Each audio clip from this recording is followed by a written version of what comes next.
చెప్పాలని కోరు.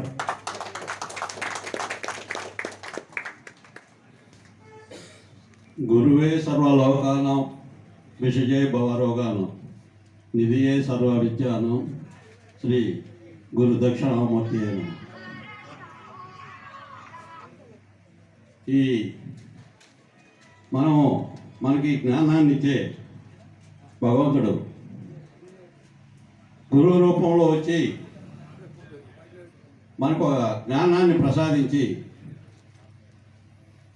చదువు లేనిటువంటి వ్యక్తులు కూడా ఈ పరంపర వైద్యాన్ని చేయగలరు అని నిరూపించే వైద్యమే మన సాంప్రదాయ వైద్యం.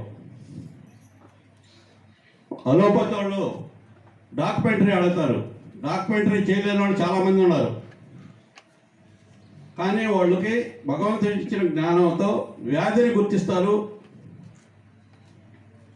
దానికి కావాల్సిన మూలికల్ని గుర్తిస్తారు, దాని ద్వారా తయారు చేసి మందుతో ఇందాక జమాల్ ఖాన్ గారు చెప్పినట్టు అది లోపల పోయి చచ్చిపోతూ మనకి జీవాన్ని ఇచ్చే వైద్యంగా తయారు చేసి అందరికీ మంచి సంపూర్ణమైన ఆరోగ్యాన్ని ప్రసాదిస్తుంది. ఈ మధ్య నాకు ఒక క్యాన్సర్ పేషెంట్ వచ్చారు. వారం రోజుల్లో చచ్చిపోతారని చెప్పి బ్లడ్ లేదు, ఎంట్రుకలు ఓడిపోయినాయి, మనిషి నాడో లేకుండా చాలా చిన్న వయసు 30 ఏళ్ల లోపు ఉన్నాయి. సరే, ఇక్కడ 10 రోజులు నేనే మన ఏరియాలోనే పెట్టుకొని వాళ్ళకి ట్రీట్మెంట్ చేస్తే ఆమె కొంచెం కోలుకొని ఆహారం తీసుకొని నడిచే స్థాయికి వచ్చిన తర్వాత వెళ్ళిపోమని చెప్పిన. ఇది దేనే చెప్తున్నానంటే ఈ ఆయుర్వేదం వైద్యంతో మనకి జియోట్రస్ అని వాళ్ళ ఇళ్లలో కూడా వచ్చిన ఆరోగ్యం బాగా లేకుండా వచ్చిన మనుషుల ఇళ్లలో కూడా జియోట్రస్ అని వాళ్ళ ఇళ్లలో నెగిటివ్ ఉంటే మనం ఎంత వైద్యాన్ని అందించినా కూడా వాళ్ళు కోలుకునే పరిస్థితి లేదు. దీన్ని కూడా ఇక్కడ ఉన్నటువంటి మేధావులైనటువంటి ఈ ఆయుర్వేద పరంపర వైద్యులు దీన్ని గుర్తించాలని చెప్పని నేను మనవి చేస్తున్నాను. అట్లాగే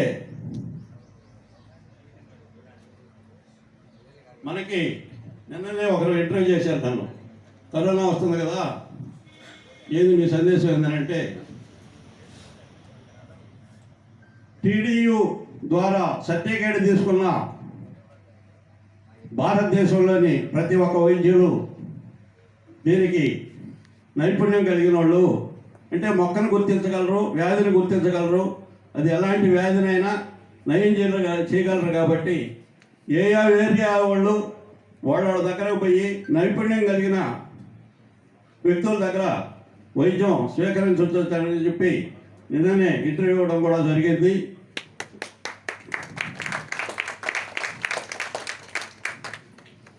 జమాల్ ఖాన్ బాయ్కి ట్వీట్ చేశారన్న వెంటనే నేను ఇచ్చిన సన్నివేశం ఏంటంటే, ఇందాక ఆయనే చెప్పాడు, మనకి రక్షిస్తున్నారు, మనం స్వచ్ఛందంగా సేవ చేస్తున్నాం, ప్రజల్ని గవర్నమెంట్ భరోసా ఇచ్చి వాళ్ళ ప్రాణాలను కాపాడద్దేమో అని చెప్పి HM కూడా ఇంటర్వ్యూ ఇవ్వడం కూడా జరిగింది. నేను ప్రజలే పోయి MRO ఆఫీసులో ఎక్కడ అందుబాటులో ఉంటే అక్కడ ధర్నా చేయించండి. కలెక్టరేట్లు, MRO ఆఫీసులు వీటి మీద ధర్నా చేస్తే ప్రజల బాధ, పేదరికం బాధ వాళ్ళకి పట్టినట్లేదు. ప్రభుత్వం చాలా నిర్లక్ష్యంగా ఎక్కడ చూసిన షాపులని బ్యాన్ చేస్తుంది, ఆయుర్వేదం షాపులను బ్యాన్ చేస్తుంది. అట్లాగే ఎక్కడైతే కొంచెం గట్టి వైద్యులు ఉంటున్నారో వాళ్ళందరినీ కూడా బ్లాక్ చేయాలని చెప్పని వాళ్ళు ఈ ప్రయత్నం చేస్తున్నారు. అది మంచిది కాదు. మనకు కూడా ప్రభుత్వ సపోర్టు అవసరం. దీన్ని ఏ విధంగా అయినా ప్రభుత్వంలో మన ప్రెసిడెంట్ గారు అయినటువంటి చంద్రశేఖర్ రాజు గారి ద్వారా మనకి అంటూ ఒక స్థానం ఏర్పరచుకోవాలని చెప్పని ఈ సభాముఖంగా నేను మీ అందరికీ తెలియజేస్తున్నాను.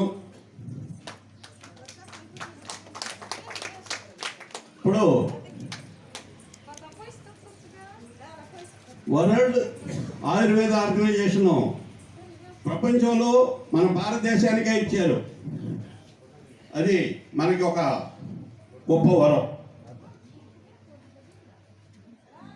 జామ్నగర్ గుజరాత్ అక్కడ పెట్టినారు. మనకి త్రేతాయుగంలోనే ధన్వంతరి ప్రసాదించినటువంటి భారతదేశానికి ఈ ఆయుర్వేదాన్ని మూలికల ద్వారా ఏ వ్యాధినైనా బాగా చేయొచ్చు అని చెప్పి నిర్ధారించిన దేశం భారతదేశం. భారతదేశానికి ఒక ప్రత్యేకమైన గుర్తింపు వస్తుంది. ఏ రోజుకైనా మనం ఏ వ్యాధినైనా ఈ పరంపర వైద్యం ద్వారా ఎలాంటి వ్యాధినైనా మనం నయం చేయలేంది అలోపతి వల్ల కాదని చెప్పని నేను సభాముఖంగా అందరికీ తెలుపుతున్నాను. అట్లాగే గని గారు చెప్పారు, ఏది కూడా సృష్టిలో నుంచి వచ్చిన వైద్యమే తీసుకోవాల్సింది. వాడు అలోపతికి మార్చినా ఇంకో దానికి మార్చినా ఈ సృష్టిలో నుంచి వచ్చిన మూలికల ద్వారానే ఖనిజాల ద్వారానే వాళ్ళు మందులు తయారు చేసి ప్రజలకు పంచుతున్నారు తప్ప ప్రత్యేకంగా తీసుకొచ్చి ఎక్కడి నుంచో తీసుకొచ్చి తయారు చేసే పరిస్థితి కాదు.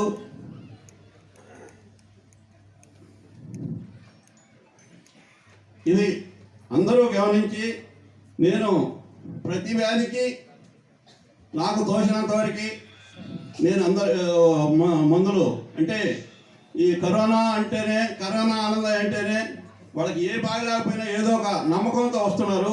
నాకు తెలియని వైద్యం కూడా నిరంతరం విద్యలాగా దీన్ని నిరంతర విద్యార్థిలాగా కూడా నాకు చేస్తూ కొన్ని విషయాలు మన వేణుగోపాల్ రెడ్డి గారికి ఫోన్ చేసి కొన్ని సలహాలు అడుగుతుంటాను.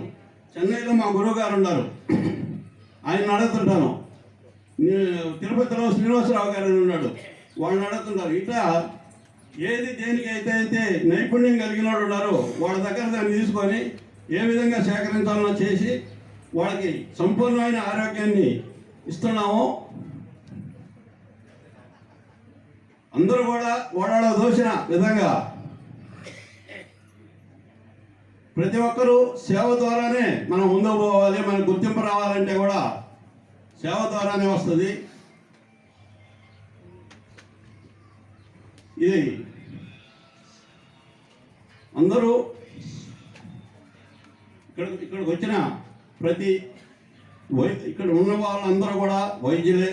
వాళ్ళందరికీ స్టేజీని అలంకరించిన పెద్దలందరికీ నా హృదయపూర్వక నమస్కారాలు తెలుపుతూ సెలవు తీసుకున్నాను.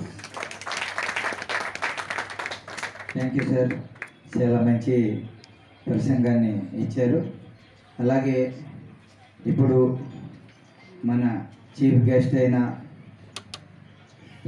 డాక్టర్ సురేష్ జాకోటి గారిని మన పిల్లలందరికీ కూడా మంచిగా అర్థమైనట్టుగా మంచి విషయాలు చెప్పాలని కోరుతున్నాం సార్. అక్కడ మీకు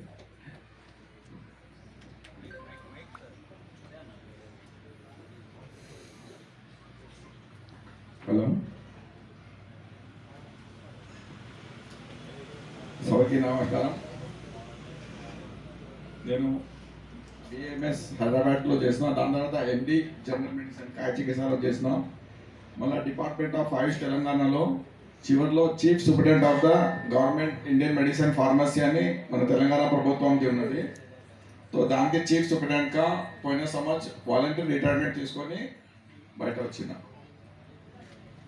సో నేను ఒక ఏమంటారు ప్రాక్టికల్ ఓరియంటెడ్ మనిషి. నాకు స్టేజ్ మీద ఎక్కి ఈ లెక్చర్స్ చేయడానికి రాదు. ముఖ్యంగా ఏమంటే ప్రాక్టికల్గా పేషెంట్స్ని ఎట్లా చేయాలి అది చాలా చాలా అవసరం. పేషెంట్స్కి డాక్టర్కి చాలా సంబంధం ఉంటుంది. సో మనం పేషెంట్కి ఇప్పుడు చాలా మంది చెప్తారు మందులు కాదు, మందులు అందరికీ తెలుసు, కానీ మెయిన్ ఏమంటే పేషెంట్లో జబ్బు ఏంటి అది నిర్ధారణ చేయాలి. సో దానిలో మన ఆయుర్వేదంలో ఒక చాలా మంచి పుస్తకం ఉన్నది, మన తెలుగులో కూడా అవి ఉన్నది, మాధవ్ నిదాన్ అని. మీరు అది తెలుగులో కూడా మీకు ఉంటుంది.